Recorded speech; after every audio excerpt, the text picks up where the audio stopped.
வணக்கம். நான் சைதே மீனா பேசுகிறேன். இன்றைக்கி என்னன்னா எம்ஜிஆர் பற்றி தான்.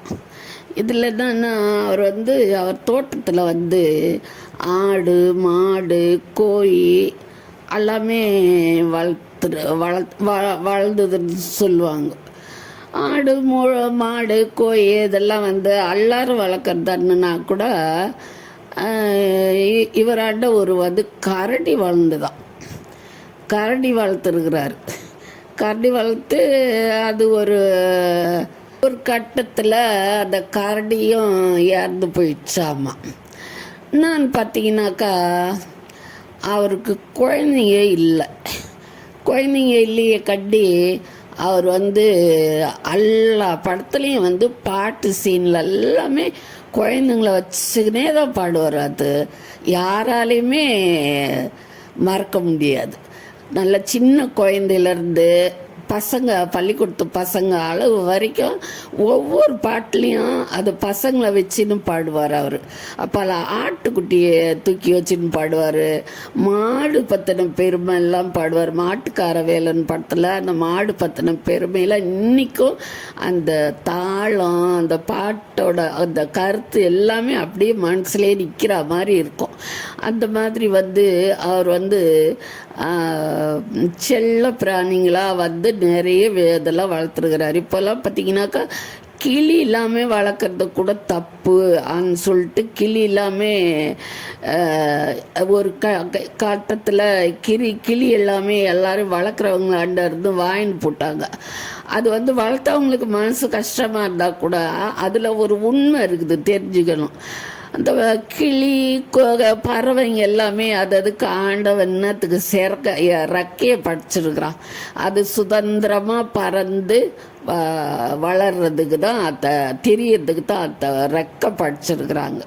நம்ம ஆசைக்கு அந்த ரெக்கையெல்லாம் கட் பண்ணிட்டு கூண்டில் போயிட்டு வளர்க்குறது ரொம்ப பெரிய பாவம் தான். அது சிலருக்கு அது ஒரு ஹாபி மாதிரி இருந்தால் கூட அது பாவம்ன்றதை நம்ம தெரிஞ்சுக்கணும். மற்றது மாடுலாம் வளர்க்கலாம், அதனால ஒன்றும் இல்லை. ஆடு மாடு அதுங்கெல்லாம் மனுஷராண்ட அண்டி தான். மனுஷர் தான் அண்டி பழைக்க மாட்டாங்க. ஆனால் அந்த ஆடு மாடு நாய் பூனெல்லாம் மனுஷரை அண்டி தான் வளரும். அதனால அத்தை வளர்க்கலாம். அந்த கிளிலாம் பாவம் தான். அதெல்லாம் தாயாண்டருந்து பறிச்சுட்டு வர்றது எப்படின்னா இருந்தால் கூட அது ஒரு கட்டத்தில் அது இந்த மாதிரி இறந்து போகிறது இந்த மாதிரிலாம் இருக்கிறது மனசுக்கு ரொம்ப கஷ்டமாக இருக்கும். அதுதான். அப்போலாம் பார்த்தீங்கன்னாக்கா கரடி எம்ஜிஆர் வளர்த்த கரடியும் சேர்த்துச்சா. அப்போலாம் அவர் ஒரு 2 சிங்கம் வளர்த்துருக்கிறாரு. கல்கத்தாலேருந்து இட்டுன்னு 2 சிங்கத்தை வளர்த்துருக்கிறாரு. இது ராஜா ராணின்னு பேர் வச்சு ஆண் ஒன்று பெண் ஒன்று சிங்கம் வளர்த்துருக்கிறார். அந்த சிங்கத்தில் கொஞ்ச நாளில் அந்த பொன் சிங்கம் இறந்து போச்சான். இறந்து போனதும் அந்த ஆண் சிங்கத்தை மட்டும் அவர் வளர்த்துன்னு இருந்திருக்கிறாரு. அப்போல்லாம் இந்த ஒரு சட்டம் இந்த வன விலங்கு எல்லாத்தையும் நம்ம வீட்டில் வச்சு வளர்க்கக்கூடாது அப்படின்னு சட்டம் வர சொல்ல அவர் அந்த சிங்கத்தை கவர்மெண்ட்டாக வளர்க்குற இடத்துலையே கொடுத்துட்டாராம்.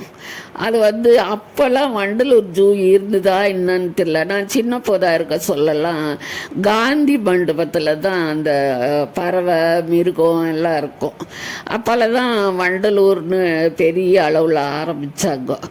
அதில் அவர் எதில் அங்கே அவர் விட்டப்போ வண்டலூரா இல்லை காந்தி மண்டபமான்னு தெரியல, அதில் கொடுத்துட்டாராம் அவர்.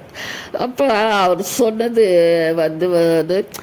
ஒரு அவருக்கு அவர் குழந்தை இல்லைன்னா கூட அவரோட அண்ணன் சக்கரபாணி ஐயாவுக்கு குழந்தைங்க இருந்தது.